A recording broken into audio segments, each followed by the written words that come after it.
zucchini, green cabbage, shredded carrot, red onion, jalapeños and green onion,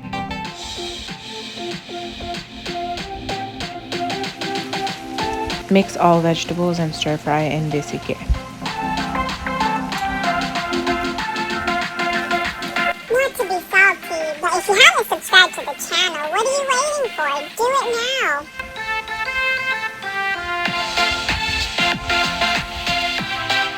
Add some chili garlic sauce and soy sauce. A little bit of orange sauce. And lastly, some sweet chili sauce.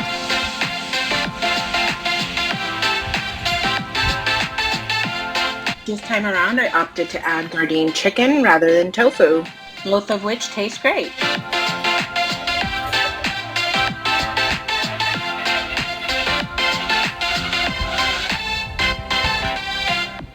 Once the vegetables are all done, go ahead and add the noodles and mix.